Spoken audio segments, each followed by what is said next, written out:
Carve, Joao Pedro, Chelsea, what can you tell us? Yeah, Chelsea have agreed a deal to sign Joao Pedro from Brighton. The fee is more than £50 million and the player will sign a 7-year contract. There is a club-to-club agreement. There's also an agreement on personal terms between Chelsea and the player.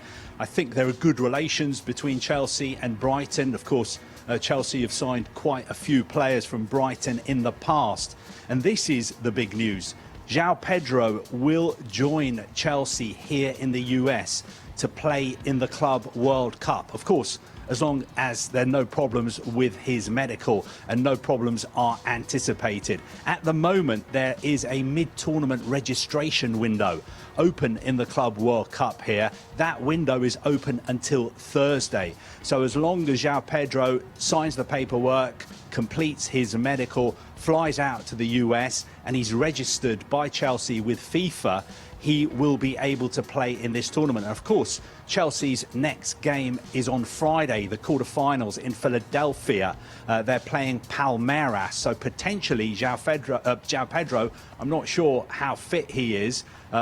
Probably he's not going to be match fit enough to play in that game, but he'll certainly be joining the Chelsea squad. The reason Chelsea have gone for him is they believe he's a versatile forward who can play as a number 9. Of course, they've signed Liam Delap as a number 9 as well.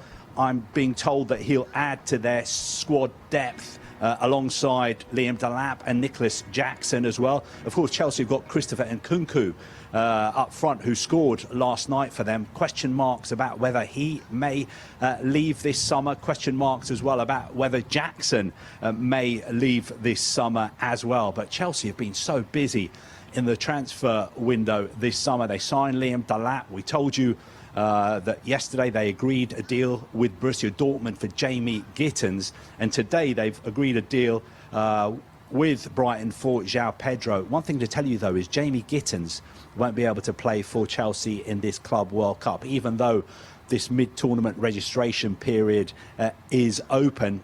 He has played already in this tournament for Borussia Dortmund. You can't play for 2 clubs in this Club World Cup. OK, Carve Solokol with that breaking news live from Orlando. Thank you very much indeed. And so, yeah, it sounds like it's all going to happen very quickly for him, Mark, for Joao Pedro. If all goes to plan, he could be playing in a few days at this Club World Cup. And, of course, if Chelsea were to go on and win it and he contributes, that more than covers the cost of £50+ million for him. Yeah, like Carve said, it'd be interesting to see how fit Joao Pedro is. Generally, footballers these days take a couple of weeks off after the end of the season, but then they start doing work anyway. So they never really lose their fitness and they never really lose being in touch with how fit you need to be as a top-level athlete. So I'd imagine he'd be pretty much good to go. Certainly you could see a few cameos off the bench, maybe not starting games, but essentially once again you look at this and you think that could potentially be a really good piece of business for Chelsea. They're getting a Brazil international for £50+ million. Brighton will look at it and say, actually we've done really well once again with our sales technique because we bought a player in for around £30 million with some add-ons. We've sold him for sort of 50 to 60 million, so therefore we've virtually doubled our money. Watford fans will be interested as well because they're due a sell-on from the profits as well, so you'd imagine Watford are probably going to bank around £4 or £5 million as well, which would come in handy for their recruitment drive over the course of this summer. So on the surface, it looks like everyone is getting exactly what they want. So you can't see really any losers in this transfer setup. I think the interesting thing now, where does he fit in? And we spoke about it earlier at Chelsea. How does he play alongside someone like Cole Palmer, who likes to operate in a similar area? And of course, how do Brighton replace him? And what do they do in the transfer market? Because he's a big loss, big figure, a big personality, someone hugely passionate, maybe a little bit too passionate at times on the training pitch. But absolutely, I'm intrigued as to how this one moves, because he's a player that on his day could be incredibly lethal. And if they're spending that much money on him, over £50 million to bring another forward into the squad, you were looking at the options before, weren't you, James? But now this has moved on a bit. I mean, does it almost feel inevitable that an Nkunku or a Jackson are going to have to leave the club? I think those are the 2 players that are most under threat. I think Christopher Nkunku is probably looking for a departure. I don't think he was happy with the minutes he received last season. I think there was a huge amount of excitement when he signed for the club. He suffered that injury early on into his time at Chelsea and hasn't quite recovered that. Hasn't quite got the trust of the manager, and when Cole Palmer is performing at the level he is, Enzo Maresca said it's simply impossible to get the likes of Nkunku and João Felix into that Chelsea side. It's worth bearing in mind it's another deal between Chelsea and Brighton. Marc Cucurella, Moises Caicedo, Robert Sanchez, Graham Potter, all his backroom staff as well. More departures from Brighton to Chelsea. Great business once again from Brighton, but Chelsea will see this as a great business themselves. If the fee is around £60 million, they're signing a player who's not even turned 24 yet. He's got 5 years' experience in English football. He's a proven goal scorer. He creates goals. He scores goals. The question is, where does he fit in with Liam Delap there, Cole Palmer there, especially Jamie Gittens on the left-hand side? You've got Neto, Madueke. There's plenty of options there for Chelsea. They're back in the Champions League now. They'll need all these options. But I think it's a great bit of business. It's a really good deal. I think it's going to be really testing for him not being the main man at Chelsea, because there are so many big-name players there. Fascinating to see him and Cole Palmer in the same 11, if Enzo Maresca can make that work. Sunderland, shall we? Yeah, they've had a summer so far, haven't they? The fans are still riding the high of being promoted from the Championship last season. They broke their transfer record a few weeks ago, and they've now broken it again. They are certainly coming to the transfer table. There is a deal agreed with Strasbourg for Habib Diarra. It's 27 million, with 3 million in add-ons for the 21-year-old Senegal international. You might be looking at that thinking, I recognise that moment there. He scored against England at the City Ground just a couple of weeks ago on international duty. We just understand the medical has now got to be completed before officially announcing next week. He is essentially the replacement for Joe Bellingham, who's gone to the Bundesliga with Borussia Dortmund. So, yeah, Sunderland getting busy in the window. Habib Diarra from Strasbourg is going to be one of their key signings over the course of this summer and takes their spending to £50 million already at this early stage. Talking of key signings, what a signing Brighton's Joao Pedro could potentially be for Newcastle. Are they making any progress? Not at the moment. Not as much progress as Eddie Howe would like. We know that there is a lot of interest in Joao Pedro. He's the type of player that would get into most Premier League sides. He's got so much Brazilian quality. He's only 23 years old, and he's been pretty damn good since he arrived down the south coast for Brighton since his move from Watford. And now you get the feeling that with all of this noise and interest, particularly from Newcastle and clubs like Chelsea, this will be the summer he departs Brighton and Hove Albion. Newcastle have had an offer rejected, which we understand to be in excess of £50 million. There has been long-term interest in the player from Eddie Howe. Tried to sign him when he was at Watford, but couldn't get a deal over the line. He ended up joining Brighton and Hove Albion, but that interest has remained. We also know that there are a number of other players on the radar for Newcastle. They really are looking to strengthen ahead of another season in the Champions League. But there's no question about what Joao Pedro would bring. He's got so much quality. He's now got 2 years' experience in the Premier League at a really good club. He's played European football, of course, Europa League football under Roberto De Zerbi. So he has so much more than potentially what he had when Eddie Howe looked at him. Maybe that's reflective upon the price as well. We understand Brighton are looking for in excess of £60 million to get this deal over the line. Let's take a look at some of Joao Pedro's stats then last season in the Premier League whilst at Brighton and Hove Albion, because he was one of the standout players for Fabian Herzl. You can see obviously goals, double figures there, which was the best at Brighton. The assists equal first. I think the other things that stand out there, chances created and touches in and around the box.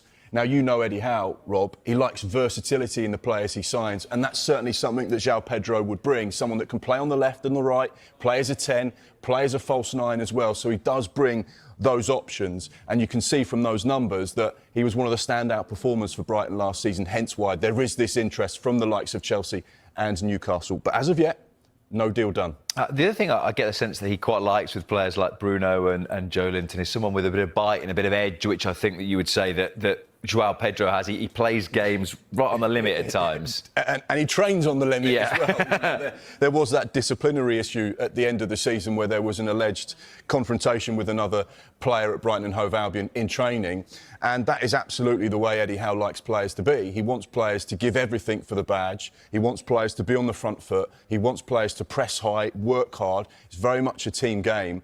And you get the feeling that Joao Pedro would bring all of those team ethics that are so important but it's all about energy. It's all about work rate. It's all about giving everything you possibly can and understanding the philosophy that Newcastle play with. So that would be a key thing for any player that goes into Newcastle this summer. It wouldn't just be about, have they done well? Are their numbers stacking up? Are they an Eddie Howe player? And that's where a lot of players, you think, actually, they're really good, but they're not an Eddie Howe player, so they'd never be a target for Newcastle. You said there that maybe Brighton, or Newcastle rather, weren't too close with Joao Pedro. Are Manchester United any closer in terms of Brentford's Brighton and Bournemouth? Well, we told you last night, just after the transfer show came off air, that Brighton and Bournemouth's second bid from Manchester United had been rejected. That is essentially the case. However, the offer at 62.5 million was close to what Brentford were looking for. So I get the feeling now the talks are continuing, but it's just a case of restructuring the finances, and then they'll have a let's go, deal on, this is going to happen. So, yeah, whilst officially that second offer has been rejected, we understand it's just a case of manipulating the figures. We know that Brighton and Bournemouth wants Manchester United. He's made that very clear. There were other sides like Newcastle interested in taking him.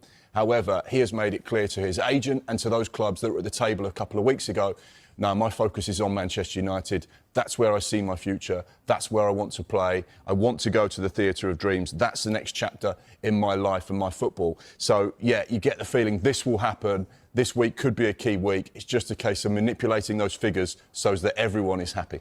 Let's just finish with Paul Pogba back in the game. Yeah, back in the game. Medical completed at Monaco. He's going to sign a 2-year contract. Still 32 years old, so still probably got a few years left in him. We know he's a World Cup winner, and we know that he will have next year's World Cup very much on his mind, hence why he's committed to a team in France. His last competitive game was for Juventus in September 2023, came on as a sub against Empoli, and of course someone the Premier League fans will know played for Manchester United. Got to be honest, whenever I watched him play, he was always sensational. He always scored goals, he always was box to box, he was a great player to watch. Perhaps not as consistent as Manchester United fans would have hoped for, but no question, on his day, still got so much quality. And good to see him back in the game as well. Mark, thank you very much indeed.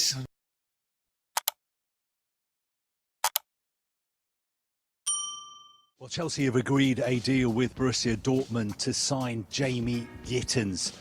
Chelsea had been in talks for quite a while. He's a player they've been monitoring very, very closely. We know that they will sign at least one wide player this summer, and Jamie Gittens was their priority target. Now, earlier this month, we had that mini transfer window.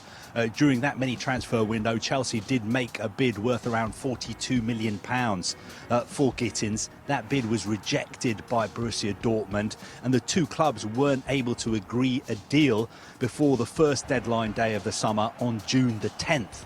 After that deadline, both clubs, of course, flew to the US here to play in the Club World Cup, and talks have continued over the past couple of weeks. The really important thing about this deal is that Jamie Gittens wants to move to Chelsea. He has set his heart on moving to Chelsea, and he made that clear to Borussia Dortmund. I think there are good relations between Chelsea and Dortmund. That's why a deal has been agreed. We told you yesterday that a deal was very, very close. There were reports that maybe it wouldn't happen quickly because Chelsea were playing Benfica this weekend, and Dortmund are playing Monterrey in their round of 16 game in Atlanta on Tuesday. But the information we had is that it was getting very, very close. Even though both teams have got big games coming up in this tournament, in the background, they were working on a deal for Gittens, and our understanding now is that a deal has been agreed. I've just been trying to get some confirmation on the size of the deal and also the contract length. I don't have that yet, but of course, you would assume that it would be around the £50 million mark at least. We know Chelsea's bid of £42 million was turned down, and considering Jamie Gittens' age and profile and the way Chelsea do business, I'm pretty sure he will have signed or agreed to sign a long-term deal. I'll tell you more when that's confirmed, but I would imagine it will be a contract that will be 5, 6, 7 years, something like that.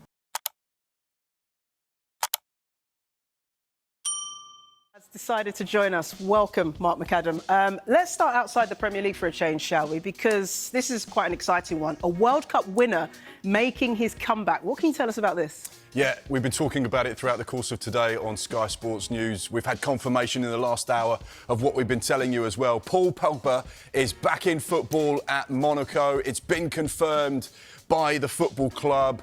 Renaissance and rebirth. He signed a 2-year contract in Ligue 1, and as you can see from their announcement on social media, that's Mount dramatic, Rushmore, isn't it? And he's got a pickaxe as well.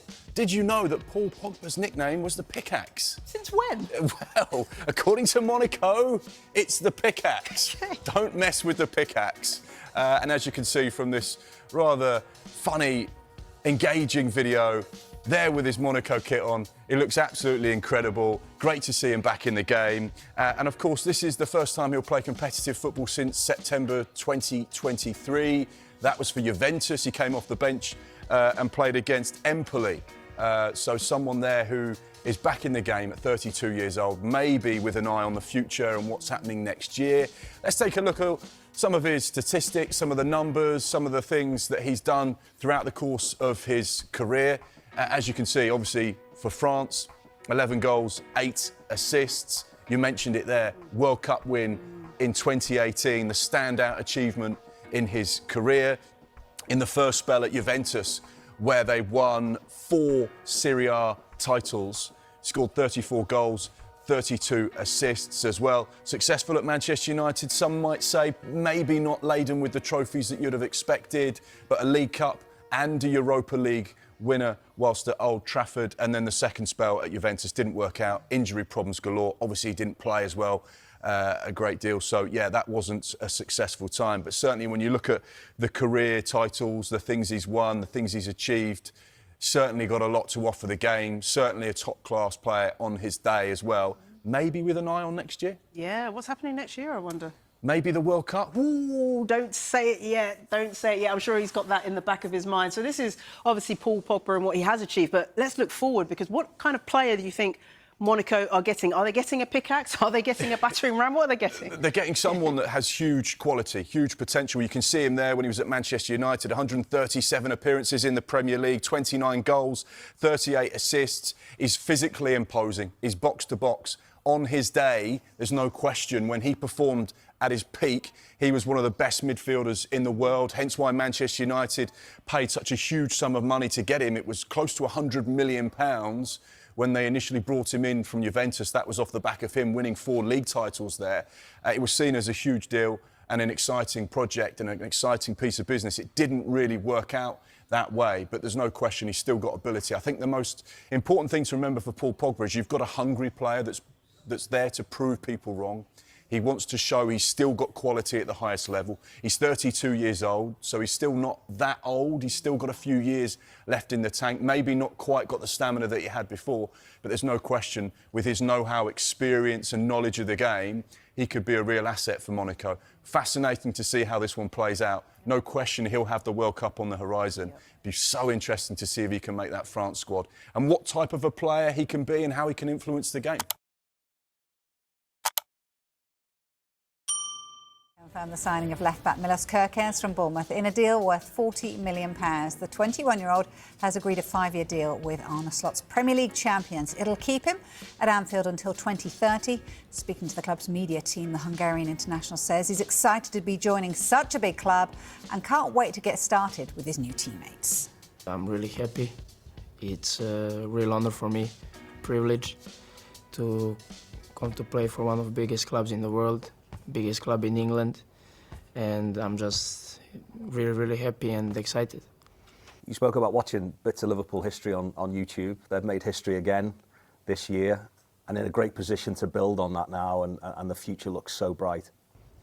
Yeah, definitely. This is the club that wants to win, needs to win. So of course it's a big thing. Last season completely, I think, dominated everyone, and of course big congratulations. But yeah, always, you know, you need to want more, and definitely from last season, I think this season club's gonna build on it and only get a lot better. For that to be a reality, though, Yeah. after speculation and talks going on, how does that feel to you as a player? You know, it's you can't have much peace because you know it's Liverpool and you want to be a Liverpool player, and I think it's should be every kid's dream. And yeah, I was just waiting nearly every day and what is happening, and wanted my dad to tell me and this. And a couple of days ago, a week ago, he told me it's falling good and that we are flying this week here. So really, really happy.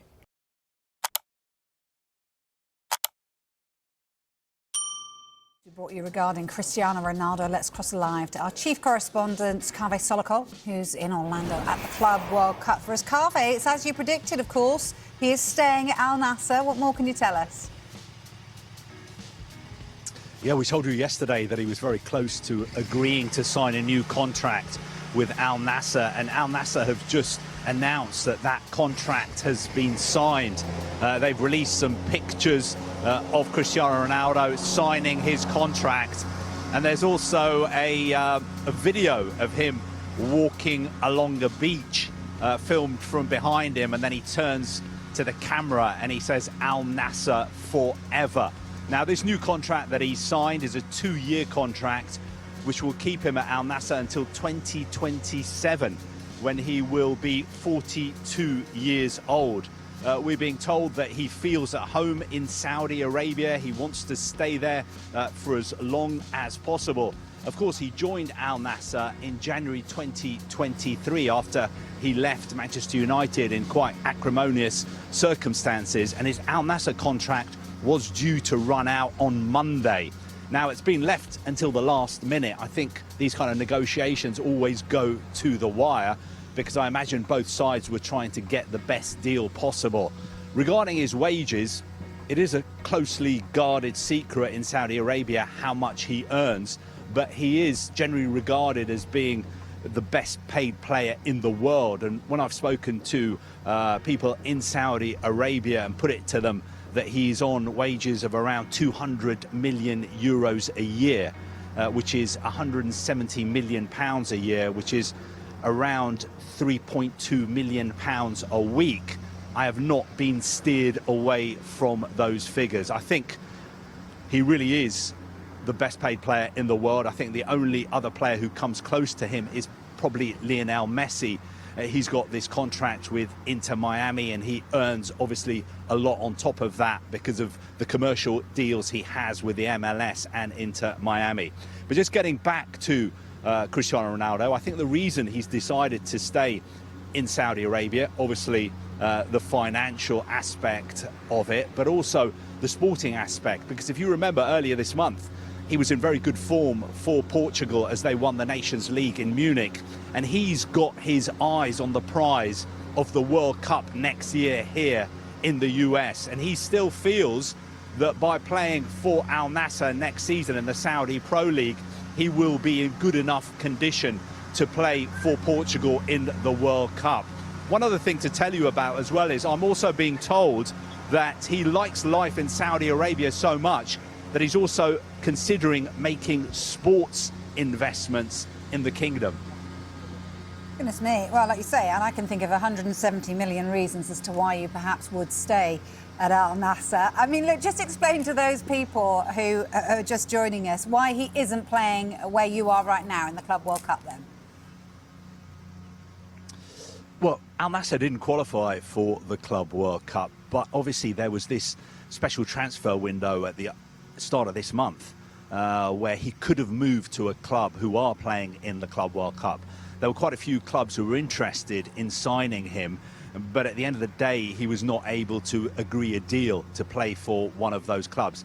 I think Cristiano Ronaldo, being Cristiano Ronaldo, he would only want to sign for a club who had a good chance of winning this competition. I think it would have been a dream come true for FIFA if he had decided to sign for a club who were playing here, because they've got Lionel Messi, they wanted Cristiano Ronaldo as well. One club he could have moved to, of course, would have been Al Hilal, who were Al Nassr's rivals in Riyadh.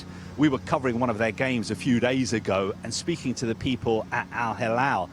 They were a little bit bemused about how we in the Western media, as they called us, had got away with this story of the possibility of him moving to Al Hilal, because they said Al-Nassr is a very, very proud club and they would not want their star player moving to their big rivals. One other thing to tell you about Cristiano Ronaldo as well is, at the moment, he's on 938 career goals, and he wants to get to 1,000. I wouldn't bet against him getting another 62 goals for Al-Nassr and Portugal over the next 2 years.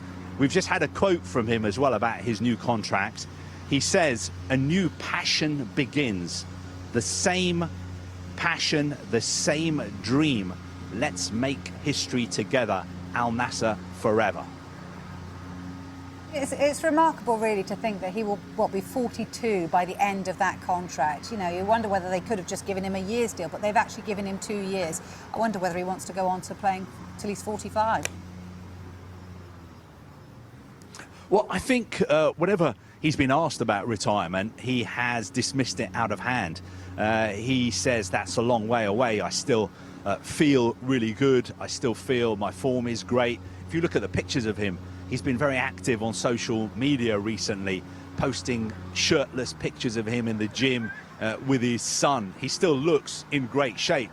Obviously, everyone knows that he's very proud of his physique and he looks after himself. But I just get the feeling that Cristiano Ronaldo loves football so much that he's going to carry on and on and on. And obviously, Al-Nassr love him, Saudi Arabia loves him as well, and he enjoys living there. And there's been talk even that he may invest in a Saudi Pro League club. So I think even after 2027, Cristiano Ronaldo's association with Saudi Arabia is going to go on and on, especially because they're hosting the World Cup in 2034. And that's exactly where he wants to be, isn't it? He wants to be playing for Portugal at that club, at that World Cup, I should say.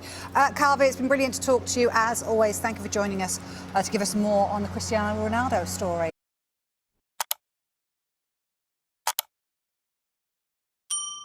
A little bit of Arsenal, shall we? Because we've sat in front of Mikel Arteta on numerous Fridays asking whether or not they're going to sign a striker. And here we are again, asking whether or not they're going to sign a striker. Liverpool, we hear from the papers in the Sun today, have joined the race to sign one of their targets, Victor Gyökeres. What do you think Arsenal's thinking are here? And are they any closer to getting that striker in?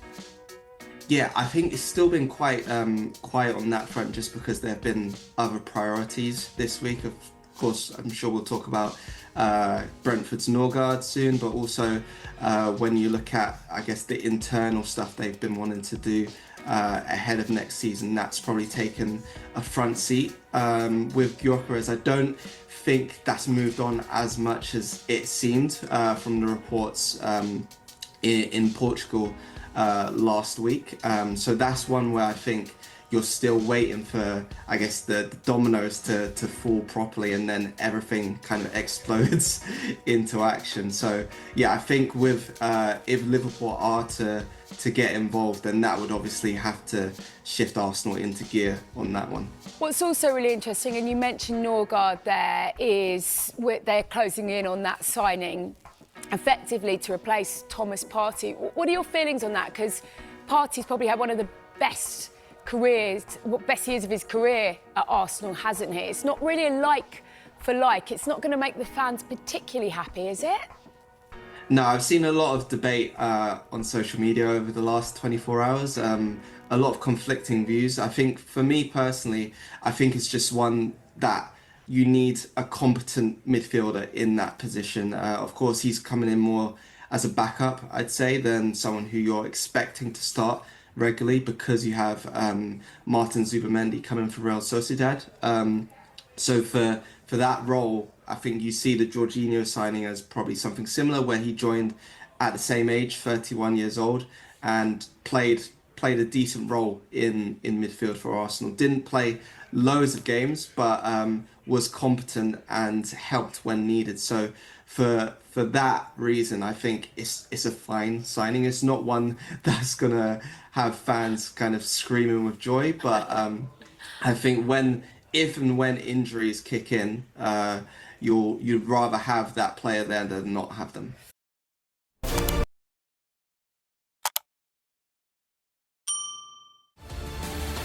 Breaking news is Cristiano Ronaldo news and where he'll be playing his football next. Let's go live to Orlando. Our chief correspondent, Carve Solokol, has got it. Carve, what is it? Yes, Cristiano Ronaldo is close to agreeing to extend his contract at Al-Nassr. He feels at home in Saudi Arabia and he wants to extend his stay. Of course, he moved to Al-Nassr in January 2023 and he's out of contract at the end of this month. I think recent performances and goals when he's been playing for Portugal have convinced him that the best place for him to carry on playing his football is in Saudi Arabia, in the Saudi Pro League for Al-Nassr. And that's because next summer the World Cup is being held in the US and Cristiano Ronaldo is fully focused on playing for Portugal in that tournament, even though he'll be 41. And I think he proved a lot of doubters wrong with his performances and his goals as Portugal won the Nations League earlier this month in Munich when they beat Spain in the final. He feels that the standard of football in Saudi Arabia is improving all the time, and he's even considering making some sports investments in the kingdom. Now, of course, I'm here at the Club World Cup and there was lots of talk over the past few months about the possibility of Cristiano Ronaldo playing in this tournament because, of course, his great rival Lionel Messi is playing here for Inter Miami. Al-Nassr have not qualified for the Club World Cup, but there was that early transfer window when Ronaldo could have moved to another club. He had offers, but he decided not to accept any of them, and I think he wanted to stay loyal to Al-Nassr, and he will be extending his contract. One other thing he's very, very focused on is ending his career. Not that he's contemplating retirement yet, but he wants to end his career having scored 1,000 goals. He's currently on 938, and who would bet against him scoring another 62 for club and country before he retires? To the transfer news, we've got Michael Bridge with us now. Right, let's talk Man United. Are they edging closer to getting their second signing of the summer then? Well, there was a development last night, Hayley. They've made an improved offer of more than £60 million for Brighton and Borussia. We know they had a bid rejected a few weeks ago, around £45 million plus £10 million in add-ons. We will wait to see if this latest offer will be enough to prize a player away who was absolutely phenomenal under Thomas Frank last season. But Thomas Frank, maybe being the key name there, he's no longer going to be the Brentford head coach, of course. He is at Tottenham. Tottenham showed interest, but it does look like if Brentford accept that offer, he will be heading to Old Trafford. And what a season he had last season. We talk about the lack of goal threat from Manchester United under Ruben Amorim last season. He really wants to add to that attacking front line. Of course, they've got Matheus Cunha coming in, but 20 goals last season is ever so impressive. Expected assists first as well. He got 7 assists in the end last season, so a phenomenal season for him for Brentford.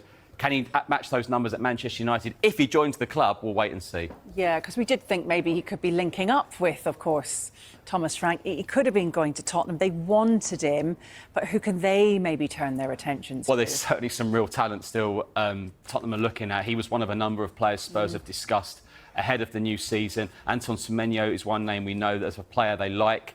Ebi Eze from Crystal Palace is a player they also like as well, and with reason. He's been absolutely phenomenal for Crystal Palace over the last few seasons. Starring role in the FA Cup final. Look, it's not going to be easy to prize away Eze from Crystal Palace. They've just won the FA Cup. It looks like they should be in Europe now under Oliver Glasner, so we'll wait and see. Is it around 65, 70 million to prize him away? But nothing developing massively yet at the moment, but we know it's a player of interest to them. OK, good to know. Right, can you bring us up to date with what's happening with Jordan Henderson and his future? Yeah, really interesting one, this. We brought you this a few hours ago here on Sky Sports News. Now, one of our producers doing the perfect shot here, England training, because he needs a great season to secure his place in Thomas Tuchel's World Cup squad. Maybe that was the biggest surprise when Thomas Tuchel picked his first squad because, you know, he's around 35 years of age now. He was in and out of the Ajax side. Now, what we do know is that he has a clause at Ajax that he's allowed to leave the club on a free transfer, and Marseille and Roberto De Zerbi are keen to take him. So that's one certainly to keep an eye on. OK, that is. Kepa Arrizabalaga switching Chelsea for another London club then. What's happening with Kepa? Where's he going to go? Yeah, it looks like Kepa is on his way to Arsenal. These two London clubs do a lot of business over the years. And it looks like Kepa, who's going to fight for the #1 place for David Raya if that move does go ahead. Arsenal had Neto on loan from Bournemouth last season. He'll be back at Bournemouth. And Kepa, of course, who spent last season on loan at Bournemouth, looks like he's heading to Arsenal from Chelsea with this £5 million release clause. We understand he's in London this week to finalise that transfer. Oh, OK. Thank you very much. I tell you what, just staying here at the moment and staying with, in fact, Chelsea, because they are looking at signing several players this summer with the club, hoping to add a winger and a centre-back ahead of the new Premier League season. Our chief correspondent, Cave Solokol, has the latest on their potential business. Chelsea are pressing ahead with a move to sign Jamie Gittens from Borussia Dortmund. Of course, earlier this month, they made a £42 million offer for him, but that bid was rejected by Dortmund, and the two clubs couldn't agree a deal before the first window of the summer closed on the 10th of June. Now, as we reported at the time, Gittens is still a priority target for Chelsea. Both clubs, Chelsea and Dortmund, are out here in the US playing in the Club World Cup, and talks are continuing and ongoing. The player himself is still keen to move to Chelsea, and he was actually an unused substitute in Dortmund's game against Mamelodi Sundowns in Cincinnati on Saturday. Now, Chelsea will sign at least one winger this summer. Garnacho at Manchester United still remains a target as well. They considered making a move for him in January, but a deal couldn't be agreed. He's now been told that he can leave Manchester United, and he was not in the squad for their final Premier League game of the season against Aston Villa. And a couple of days ago, he posted a picture of himself on social media wearing an Aston Villa shirt with Marcus Rashford's name on the back.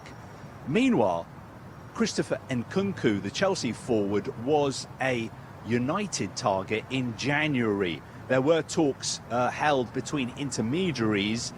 He will definitely, I think, leave Chelsea this summer, and he hasn't played for them in this Club World Cup. He almost moved to Bayern Munich in January. A deal couldn't be agreed. Of course, Chelsea signed him 2 years ago for £52 million from RB Leipzig. He still has 4 years left on his contract. So could we potentially see a swap deal involving Garnacho and Nkunku?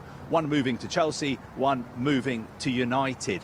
I'm not so sure, because in the era of PSR and FFP, swap deals really don't make much financial sense. So the window is really starting to hot up. We've got it all covered. A reminder, the transfer show returns on Friday, 7 p.m, right here on Sky Sports News.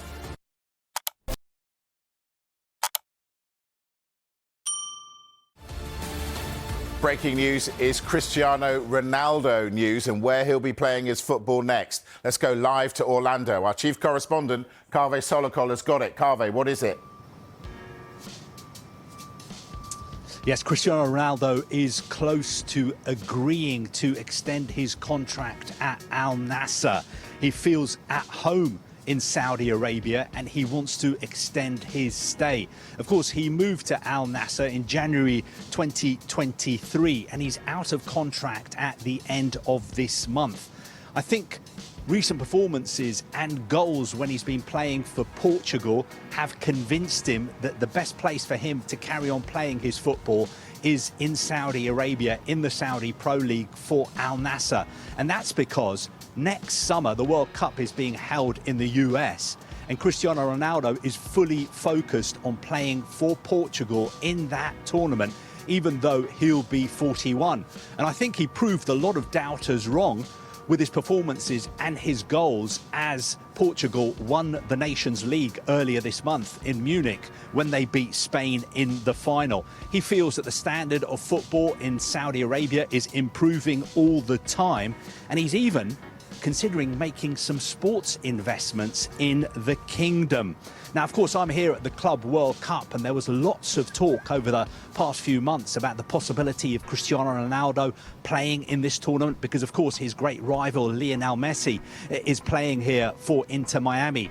Al-Nassr have not qualified for the Club World Cup, but there was that early transfer window when Ronaldo could have moved to another club. He had offers, but he decided not to accept any of them, and I think he wanted to stay loyal to Al-Nassr, and he will be extending his contract. One other thing he's very, very focused on is ending his career. Not that he's contemplating retirement yet, but he wants to end his career having scored 1,000 goals. He's currently on 938, and who would bet against him scoring another 62 for club and country before he retires? Liverpool have already made some big moves in the transfer window, completing the signings of Florian Wirtz and Jeremy Frimpong, but they aren't done yet. Mark McAdam, as you can see, is here to go through the latest transfer news, and seems like they might be busy again, Liverpool. Liverpool getting close to a third signing of the summer, and we're, still in June. Yeah. Shows that very targeted business. They've obviously had a clear plan that they want to execute for this summer's window. The Premier League champions getting stronger and close to a third player. That player is going to be Bournemouth defender Milos Kerkez. We understand the deal is all agreed. It's going to be a £40 million deal, and it's one of those rare situations where it's actually £40 million with no add-ons. The player is currently in Serbia, but heading back to the UK today. He will start that Liverpool medical tomorrow. So you'd imagine tomorrow evening, maybe it will roll into Wednesday morning. Liverpool will get a brand new left-back. It raises issues and concerns. What they're going to do with Robertson. There's interest from Atletico Madrid there. Yeah. They've also got Tsimikas. You'd probably think that one of those two players would be departing Anfield over the course of this summer because they're not going to want three left-backs in that team. But Milos Kerkez, someone that joined Bournemouth a couple of summers ago for £15 million, so that represents a really good profit for them. Someone who started 38 games in the Premier League out of 38, so he's robust, he's got that experience. He's got a wand of a left foot when he gets that singing, and he can put in some quality into that box. So he could be a really strong addition as someone that's got a couple of years of Premier League experience. So just to confirm the news there, he's flying into the UK today, medical at some stage tomorrow. Maybe it will be completed tomorrow, but possibly Wednesday. A couple of other players to keep an eye on at Liverpool. Jarell Quansah. We know that there's an agreement in place with Bayer Leverkusen, which is around €40 million, £34 million. He's currently on international duty with the England under-21s who play on Wednesday night in the semi-final. We're not expecting any movement between now and then. Of course, it depends on how England get on as to how quickly that deal will accelerate. And another player that you mentioned going into the break, someone on Liverpool's radar, but just someone on the radar at the moment, the Crystal Palace defender Mark Guéhi, 24 years old. He goes into his final year at the moment. We understand it would have to be a really sizable offer for Steve Parish to say, OK, we'll let go of our captain. There are some reports that suggest he may leave on a free next summer. Right. One to keep an eye on. They turned down a big offer from Newcastle. Big offers from Newcastle. I think it totalled around 65 to 70 million pound in the end. The Crystal Palace chairman rejected that last summer. He stayed at Palace, got an FA Cup winners' medal, someone that was hugely important to the team. And like we say, he's on the radar for Liverpool. But there's been no formal contact. There's no progression on the deal. It's just someone they're aware of. And if they should go into the market to look for a centre-back, we know they were interested in Dean Howson before he went to Real Madrid. So it's definitely a position that they're looking at. Yeah. But other than interest, nothing more formal at this stage. Just on that, though, they've got Konate, they've got Virgil van Dijk, who are pretty much guaranteed they're starting two centre-backs. What does that mean possibly for Konate then? Well, Konate goes into the last year of his current Liverpool contract, so they've either got a situation where they try and offer him an extension and get him to stay at Anfield for a longer period of time, or they say we're going to lose him on a free next summer, or they could say, right, we need to cash in. Let's get some money now and see if we can reinvest that into the team and find someone else. So it's definitely an area that Liverpool fans should be keeping an eye on, and we know that Al-Nassr and Richard Hughes are looking to strengthen at centre-back, so they're just to keep an eye on it, see how things develop, but there are players that they've got in mind. They do have a list of targets, and it could be a little bit of an interesting jigsaw puzzle at the back for Liverpool. Yeah, we will keep you updated if anything happens on that front. I want to talk about Marcus Rashford, though, now. How about his future? Because he's spoken publicly about his desire to play with Lamine Yamal and with Barcelona. Seems as though they're looking at other options in that position, though. Yeah, unfortunately for Marcus Rashford, he's not at the top of Barcelona's list with regards to potential incomings this summer in terms of wingers. He's on a list, but he's not near the top of the list. One player that we know that Barcelona are getting close to is the 19-year-old right winger from FC Copenhagen. He's only a youngster. Rooney Bagaji is his name. It's a £2 million deal, so it's not an expensive deal. However, whilst he is a right winger and they are looking to strengthen in that position, he's not their only target. Their number one target this summer is Nico Williams, someone who they've been keeping an eye on for some time. He's an outstanding player. He's got this release clause, which is around £55 million. However, the wages that come with a player of his calibre are not cheap, and we know that Barcelona financially don't have huge amounts of cash to spend, and they have to be very creative with the players they sign. Sometimes they can bring players in, but they can't always register them with La Liga. So they have to have La Liga on side to get deals over the line, and that means they have to be clever. It also means they can't spend huge amounts of money on players, hence why they may be interested in Marcus Rashford, but his wages would be a problem, and the fact that he's still got 3 years left on his current deal. But he was speaking over the course of the weekend with that Spanish YouTuber ex-buyer saying, I'd love to play with Lamine Yamal. He's a great player. Who wouldn't love to play with him? One to keep an eye on, that's for sure. One other little thing we'll just point out as well, we like a little bit of social media activity, and Alejandro Garnacho just put something on his Instagram. And I don't know, what does this mean? He's wearing his Marcus Rashford Aston Villa shirt. My brother, love heart. What's he saying there? Well, I mean, he's saying that he doesn't mind annoying the fans because they're not going to enjoy that, are they? Well, a current Manchester United player wearing an Aston Villa top.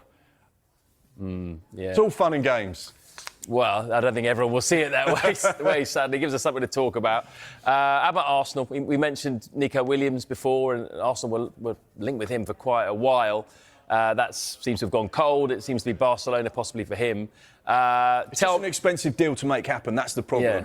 The release clause isn't that high, but when you look at the overall package with the agency fee, the wages, the bonuses, the signing-on fee, it's an expensive one. Yeah. There's another player, though, that Arsenal have been linked with for even longer. Now, tell me Arsenal are close to completing their first signing of the summer. They are getting close. Martin Zubimendi nearly joined Liverpool last summer because they activated the release clause, but the player opted to stay in Spain for another season.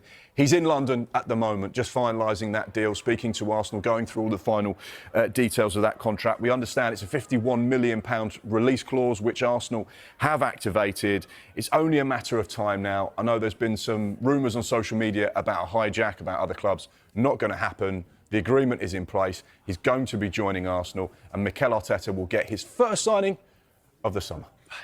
OK. Calm down. Relax. I'm fine. According to Sky Germany, goalkeeper Max Weiss will undergo a medical with Burnley today. What does that mean for James Trafford's future, the much sought after, apparently, James Trafford? Well, the important thing to remember about Weiss is he's been playing in Bundesliga 2. He kept 8 clean sheets last season in the second tier of the German footballing pyramid. So he's not even been playing in the Bundesliga. He's 21 years old. He's a young goalkeeper. Weiss very much one for the future as opposed to someone who could play immediately. But the fact that Burnley are strengthening in that position, whilst there is interest in their number one, James Trafford, would maybe indicate that there are teams that are interested in making a deal happen over the course of this summer. We know there are Premier League sides. We know there are sides across Europe that like James Trafford. He had a phenomenal season in the Championship, was absolutely outstanding at times. I lost track of the clean sheets he was keeping, some of those big saves. So therefore, you'd imagine it could be an area where Burnley need to strengthen. But I wouldn't automatically put 2 and 2 together and say he's the replacement for James Trafford just yet. OK. Great stuff as ever. Thank you, Mark.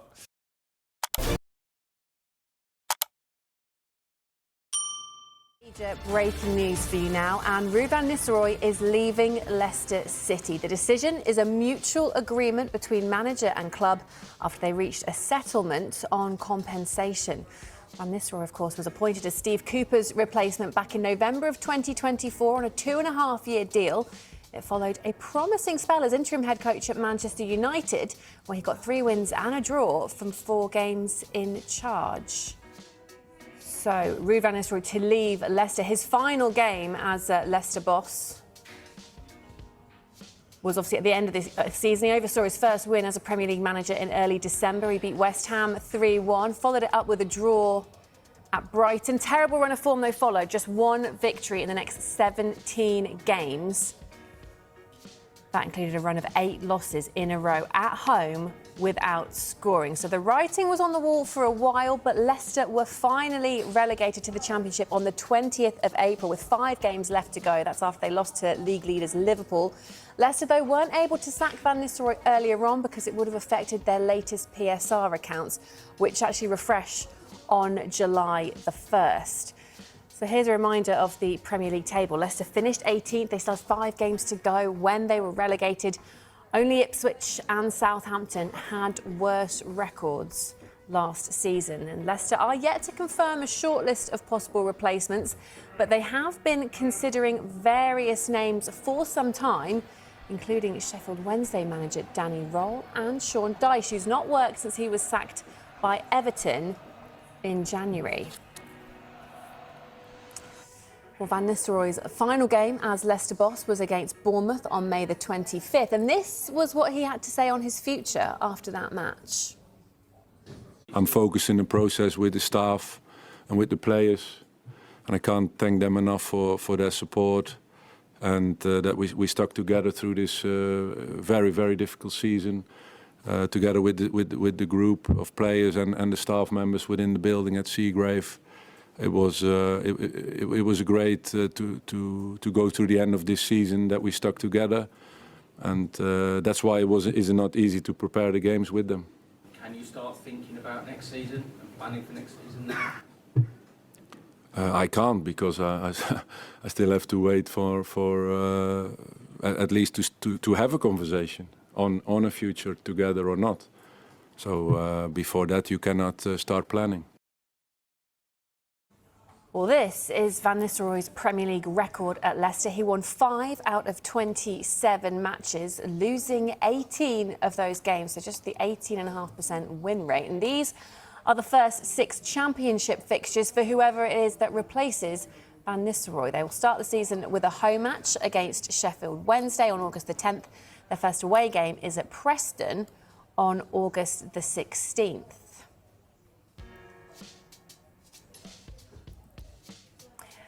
And in the last few moments, we've had a statement from Leicester, the club saying this. Ruud has overseen a challenging period for the club. From his appointment in November of 2024, he approached the role with professionalism, integrity and a clear commitment to our aims, including through the integration of several promising players from the club's academy into our first team environment. Ruud moves on with the respect and thanks of everyone at the football club for his dedication and hard work, and with our very best wishes for the future.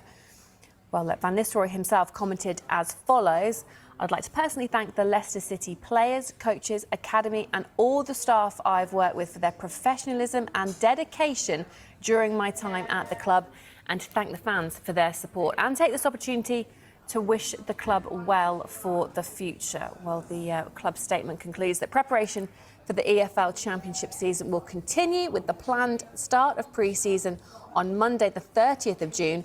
First team coaching staff will oversee the delivery of those plans until a new manager is appointed, and they say that no further comment will be made until this process has been completed. So Ruud van Nistelrooy has left Leicester after the club and the manager have agreed a compensation deal. No news on who will replace him, but his time in charge of the Foxes has come to an end.